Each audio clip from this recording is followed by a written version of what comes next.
We weren't supposed to be anywhere near Blackwood that time of year. Every guide and forum says the same thing, late October is when the fog rolls in thick enough to swallow the trails whole. Most hikers go in early fall or not at all. But our schedules never lined up, and Jake kept insisting that dangerous fog thing was overblown. He'd done worse conditions, he said. We believed him mostly because we wanted to. There were 4 of us, me, Jake, Lila, and Mark. A week-long trek through Blackwood Forest, starting from the northern trailhead near Alder Creek, looping back south. Nothing extreme. Just enough distance to feel like we'd earned the blisters. The first day went exactly how you'd expect. Cold air that burned a little when you breathed too deep. Leaves damp underfoot. Pine smell everywhere, sharp and clean. We joked, took pictures, complained about pack weight. Normal. The fog didn't show up until the second evening. At first it looked like low clouds drifting between the trees. Thin, almost pretty. Then it thickened.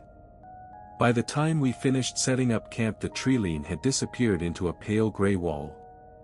You couldn't see more than 10 meters out. Sound got weird too, muffled, like everything was wrapped in cotton. Jake shrugged it off. It'll burn off by morning, he said, poking at the fire. Happens all the time. It didn't. We packed up early the next day thinking movement would help.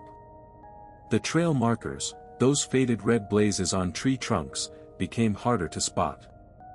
We started double-checking every turn, then triple-checking. At some point, without any clear moment to point to, we stopped seeing them altogether. Mark was the first to say it out loud. We're off the trail. No one argued.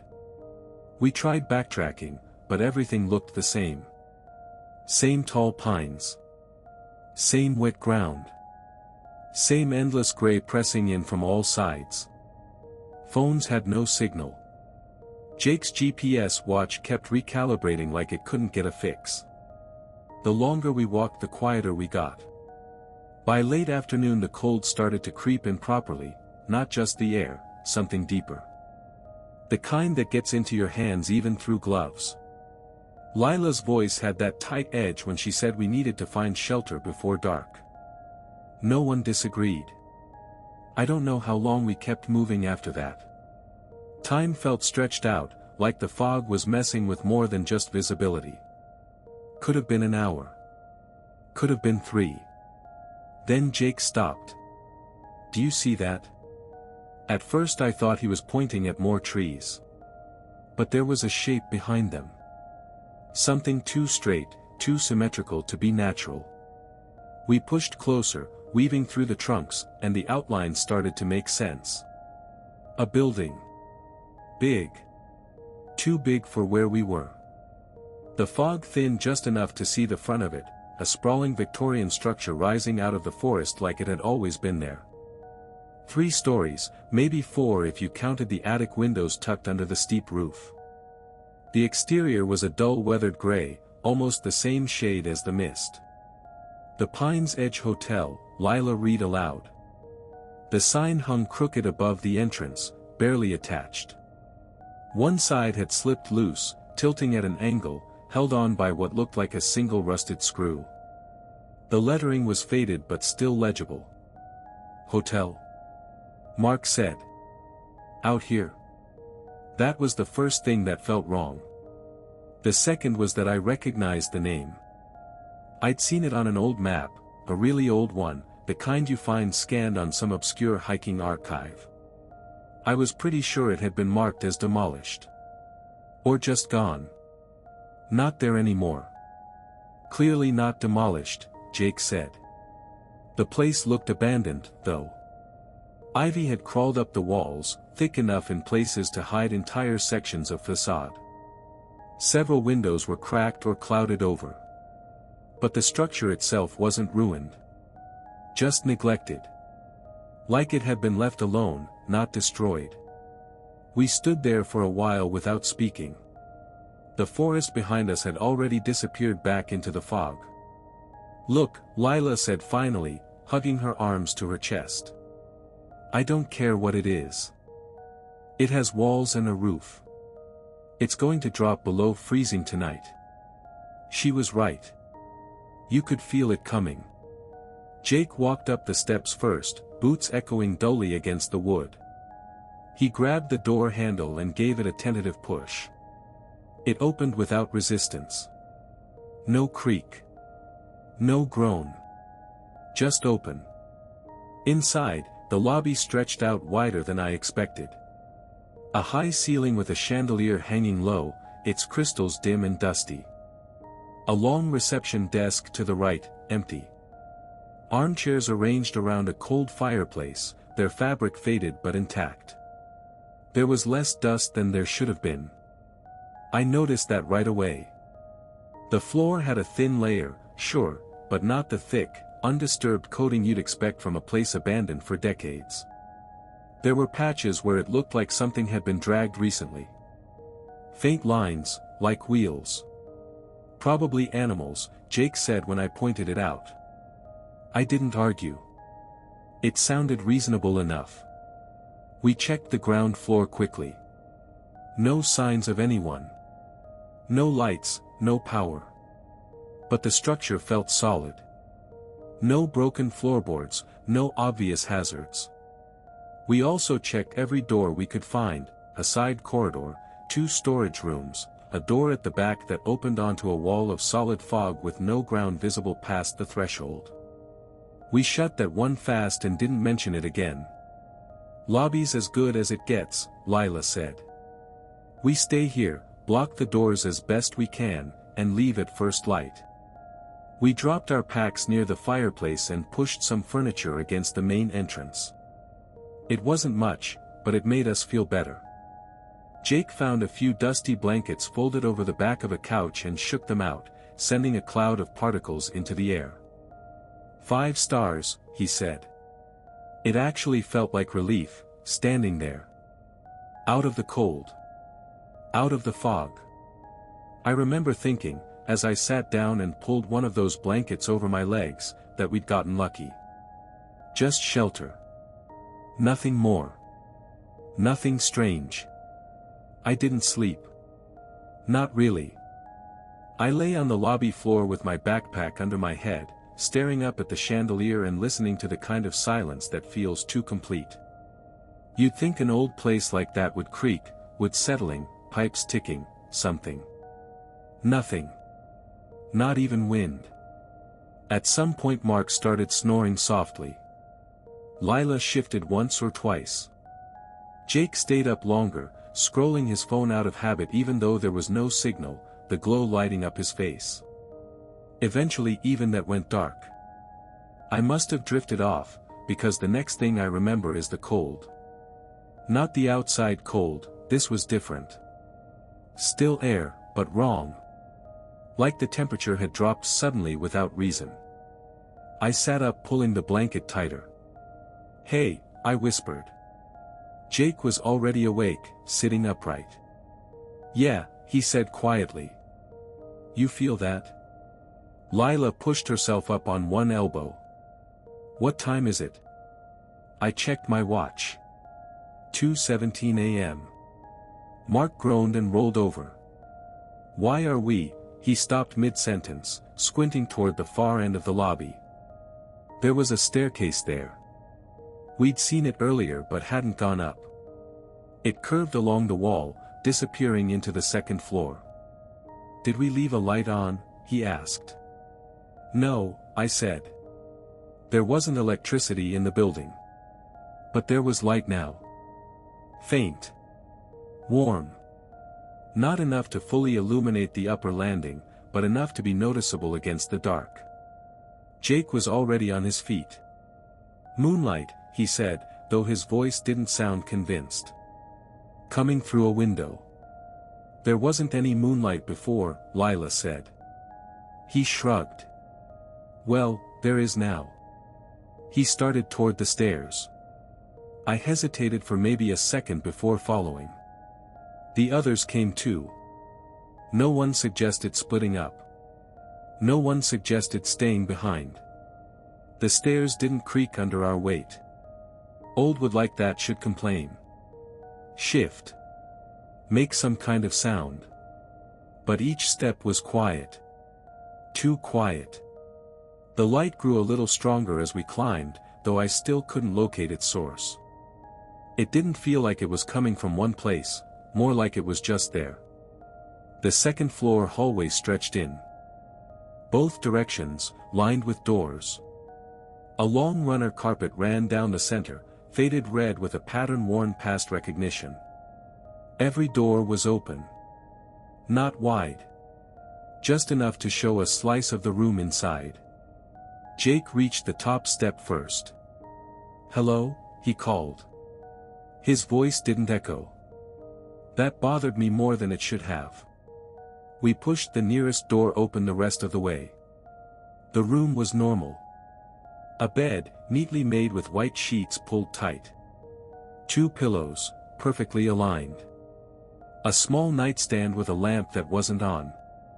Heavy curtains drawn halfway across a tall window. And a table. Set for one. There was a plate on it. A steak, thick, glistening, still giving off thin curls of steam. Next to it, mashed potatoes smooth and pale, with a small indentation holding a pool of butter that hadn't fully melted. A glass of red wine beside the plate, filled almost to the rim. I stepped closer and hovered my hand over it. Warm. Not slightly above room temperature, properly warm. Like it had just been served. "Guys," I said. They were already looking. "Check the other rooms," Mark said from the hallway. We did. The next door. Same layout. Same bed, same table. Same meal. Steak. Mashed potatoes. Red wine. Still steaming. We moved faster after that, going from room to room. 10 rooms, maybe more. I lost count. Every single one identical in the details that mattered. Beds perfectly made. Tables set for one. Plates of food that looked and smelled like they'd been placed there seconds before we walked in. "This is staged," Lila said finally, her voice tight. "Someone's doing this." "Who?" Mark shot back. "We haven't seen anyone." "Maybe they're watching us," she said. I checked a thermostat on the wall. 18 degrees Celsius. "Temperature's normal," I said. "But the food's not cooling." Jake leaned against the doorframe. "Maybe the kitchen's still running. In a place that's been abandoned for 40 years. Lila said. "Maybe it hasn't," he said. That hung in the air. I walked back to the table and looked at the plate. Steam still rising in thin, steady lines. Butter hadn't melted any further.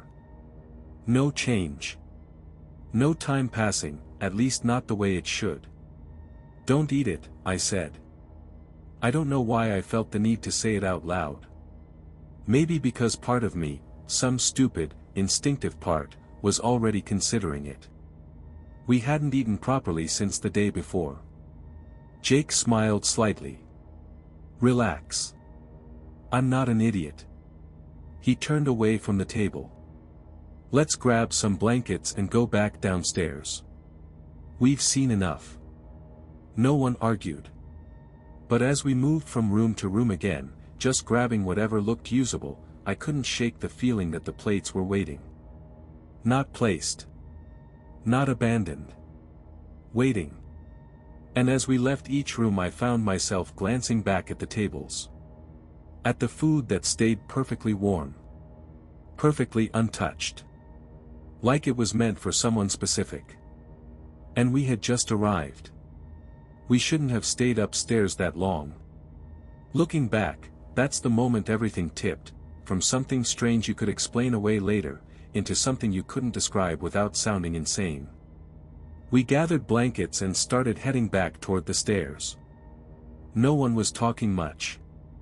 Even Jake had gone quiet, though I caught him glancing back into one of the rooms more than once. Room 302. He slowed down there. Just a second, he said. Jake, it's fine, he cut in, already stepping inside. Lila swore under her breath. Mark shook his head. I followed. The room looked exactly the same. Plate still on the table, steam rising in those same thin lines that never seemed to fade. Jake stood in front of it, staring. You ever had something, he said, not looking at me, where you just know it's going to be good? We should go, I said. He nodded slowly, like he'd heard me but wasn't processing it. Yeah. In a second. He picked up the fork. Jake, I said, sharper. He cut into the steak. The knife slid through too easily. A clean piece came away, juices pooling on the plate before, stopping. Not soaking in. Not spreading. Just holding there. He brought it to his mouth. I thought he'd stop. He didn't. He ate it. I expected a reaction. A joke. Anything. Instead he just froze. Not stiff. Not locked up. Just completely still, like his body had paused mid-breath. Jake. He chewed slowly. Swallowed. And then he smiled. Not a normal smile. Not the kind you give when something tastes good. Softer. Almost relieved. Holy shit, he whispered. What did you do? Lila said from the doorway.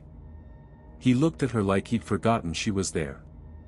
This is the best thing I've ever had, he said. Mark let out a dry laugh. Better than food that doesn't show up in abandoned hotels. Jake didn't answer. He took another bite. Okay, that's enough, I said, moving toward him. He pulled the plate slightly closer to himself.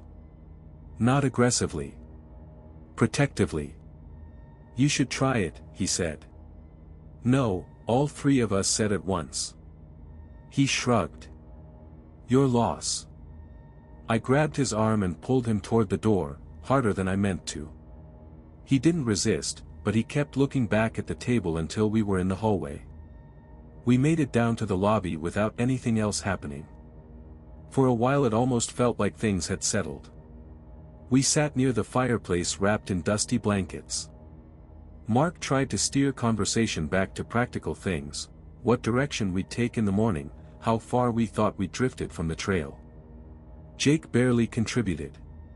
He sat with his back against one of the armchairs, staring at the floor. He rubbed his hands together, then wiped them on his jeans like they were dirty. Just thinking, he said when Lila asked. Then he stood up. Bathroom, he said. I'll be right back. He disappeared down the ground floor corridor. We waited. 5 minutes. 10. 15. That's too long, Mark said, standing. We went after him. The hallway was darker than the lobby, air cooler. At the far end a door stood slightly ajar. Light spilled from inside. Jake. No answer. Mark pushed the door open. Bathroom. Old, tiled, cleaner than it should have been. The mirrors weren't cracked. Sink didn't look rusted through. But empty. There was only one stall. Door hanging open. Empty.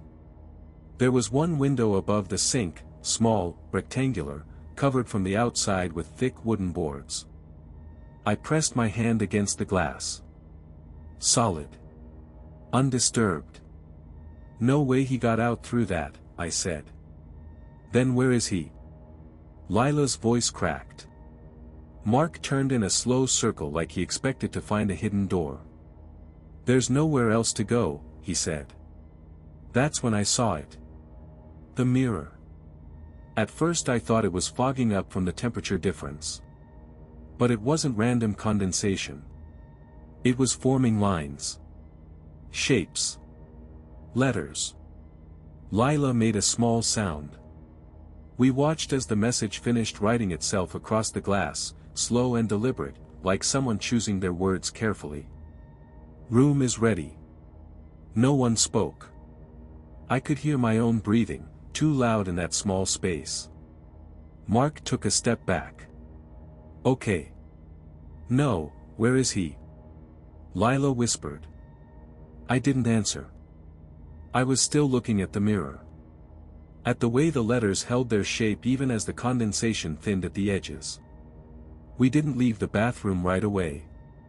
Stepping back into the hallway felt worse, like whatever had written that message wasn't confined to one room. Like it would be out there, waiting in the dark. He's messing with us, Mark said, too loudly. He ate something weird, he freaked out, now he's hiding. Jake wouldn't, Lila said immediately. Then call him, I said. Mark pulled out his phone, stared at the blank signal bars, swore quietly. Jake, he shouted instead. The sound echoed faintly down the corridor. No response. Just that same heavy, padded silence. We went back to the lobby. Not because we thought Jake would magically be there, but because standing in that bathroom felt like a mistake we hadn't fully paid for yet. The lobby looked exactly as we'd left it. Blankets scattered. Packs by the fireplace. Barricade still against the front door. Two unchanged. Lila sat down hard, hands shaking slightly as she pulled the blanket around herself. We need to leave, she said. Into what? Mark said, gesturing toward the front entrance. The fog? In the middle of the night. At least it's real, she said. No one answered that. I checked my watch. 11:48 p.m. That didn't make sense. Last time I'd checked it upstairs it had been past 2 in the morning. I tapped the face like that would fix it. Guys, I said slowly. What time do you have? Mark looked. 11:50. Lila hesitated, then checked hers. Same. That's not, a sound cut me off. Dull. Rolling. From somewhere above us. We froze. It came again. Not loud. Not sharp. Steady, like wheels moving across carpet. Do you hear that? Lila whispered. Mark nodded slowly. It moved from one end of the ceiling to the other, then faded. Then came a soft clinking. Glass against glass. Or dishes. From the direction of the staircase. Then, from somewhere deeper in the building, laughter. Muted. Distant. More than one voice. Coming from the bar we'd passed earlier on the first floor. The one that had been completely dark. Completely empty. Lila backed away from the sound. That's not real. A phone rang. We all turned at once. There was a small service desk against the far wall. We hadn't paid much attention to it before. On it sat a phone.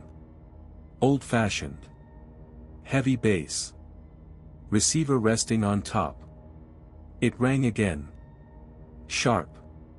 Clear. Then another one rang. And another. From upstairs. From down the hall. From everywhere. Dozens of them, all at once, overlapping and echoing in a chorus that felt too coordinated to be random. Don't answer that, Lila said immediately. Mark stepped forward anyway. Maybe it's him. It's not him, I said. Mark hovered near the desk, hand halfway out, then pulled it back. The laughter swelled briefly, then faded like someone had closed a door. The carts rolled overhead again. Closer. Directly above us.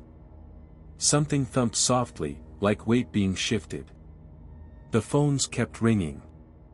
I don't know what made me do it. Maybe the need for something, anything, that made sense.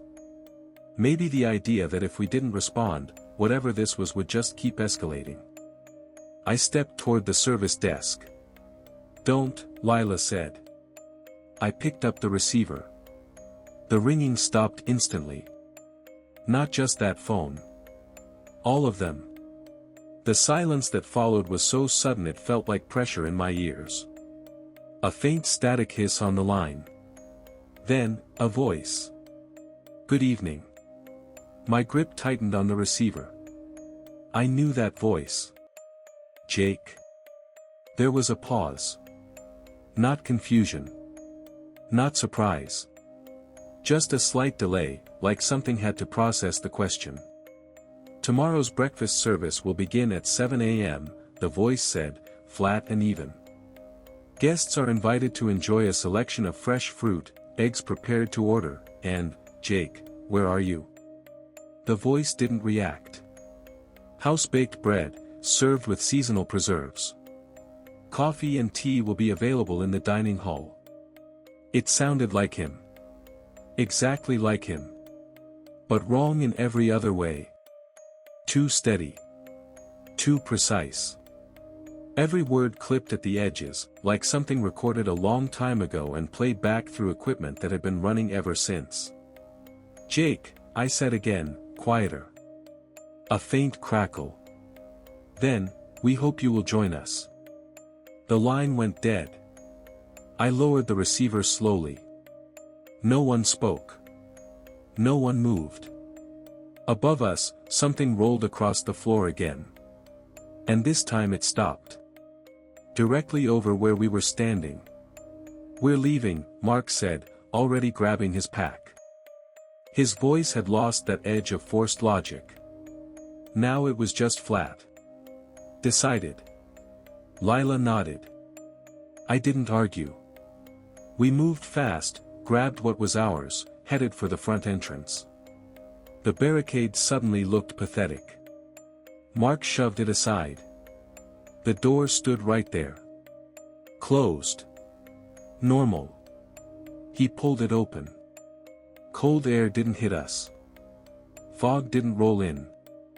There was no forest. No trees. No ground. No night sky. Just a hallway. Carpeted in that same faded red pattern from upstairs. Walls lined with identical doors stretching out into the distance, the perspective narrowing until it disappeared into dark. For a second my brain refused to process it. Mark stepped through the doorway like he could force it to make sense. "Stay close," he said. We followed. The door shut behind us. Not slammed. Not pulled. Just clicked. We turned back immediately. There was no door. Just more wall. More of the same endless corridor. "No," Lila whispered. "Move," Mark said. "Just move." We started walking. Then faster. Then running. The carpet muted our steps, making everything feel unreal, like we weren't covering any distance at all. The doors blurred past, identical at first, dark wood, brass handles, small number plates. Then I noticed the numbers weren't sequential. They jumped wildly with each door we passed. "Don't look at them," I said, though I couldn't stop myself. We kept running. My lungs started to burn. My legs felt heavier with each step, like the air was thickening. "Stop," Lila gasped, grabbing my arm. "I can't." We slowed, then stopped. The hallway was exactly the same as before. No turns. No intersections. No end. Just that same narrowing point in the distance that never got closer. "Okay," Mark said, bent over with his hands on his knees. "Think." "I am thinking," Lila snapped. "This isn't possible." I turned slowly, looking at the doors. That's when I saw the names. They hadn't been there before. Or maybe they had, and we hadn't noticed. Each door had something engraved beneath the number. Small, precise lettering. I stepped closer to the nearest one. Room 214. And beneath it, Kowalski. My stomach dropped. Mark was already moving to another door. Room 89. Turner. That's my last name, he said, barely above a whisper. Lila didn't need to check. We all knew. Don't, I said as she reached for her handle anyway. She hesitated. Then pulled her hand back. We don't open anything, Mark said. We just keep, a sound interrupted him. Soft. Close. A faint metallic clink. Like cutlery touching a plate. Behind one of the doors. Then another. Then another. A quiet, synchronized chorus of small deliberate movements. I found my door without meaning to. Room 214. My name. The handle was colder than it should have been. Don't do it, Lila said. I didn't answer. Because part of me already knew I was going to. If there was any chance, any at all, that there was another way out. I pushed the door open. The room inside looked exactly like the ones upstairs. Same bed. Same table. Same plate. Steak. Mashed potatoes. Red wine. Still steaming. But that wasn't what made me step inside. It was the watch. Sitting next to the plate. Face up. Scratched along the edge in the exact same place mine was. I lost that, I said. My voice sounded distant even to me. 2 days ago. Near the creek. I moved closer. It was mine. No doubt. The second hand ticked normally. Like time still meant something here. Don't touch anything, Mark said from the doorway. Too late. I picked it up. Warm. Like it had been on someone's wrist. The light flickered. Once. Twice. Then dimmed. No, Lila said sharply. The overhead light faded slowly, draining away until the corners of the room filled with shadow. The hallway behind them darkened too. The sound started again. Closer now. Not from behind the doors. From inside the room. A faint rustling. From the direction of the bed. I turned. At first I thought it was just the sheets settling. Then I saw the gap. Between the bottom of the mattress and the floor. Something moved in that space. Slow. Deliberate. A hand slid out. White glove. Immaculate. The fingers extended, the wrist bending at an angle that didn't look entirely right. In its grip, a knife. Polished. Clean. Reflecting the last of the fading light. And a small card. It held them out toward me. Offering. Waiting. I didn't move. I couldn't. The card tilted slightly, just enough to read. We hope your stay is eternal. Behind me, the hallway went completely dark. Somewhere far too close, I heard a cart roll to a stop. And then the light went out entirely. I'm writing this from my phone. Batteries at 4%. I don't know how long I've been in this room. I don't know where Mark and Lila are. I can still hear the carts rolling somewhere above me. And there's a smell, rich, warm, unmistakable, coming from the table. The plate is still there. Still steaming. I haven't touched it. I'm not going to. I just need someone to know we were in Blackwood. Northern Trailhead, near Alder Creek. If you find a place called the Pines Edge Hotel, don't go in. Don't eat anything. And whatever you do, don't answer the phone.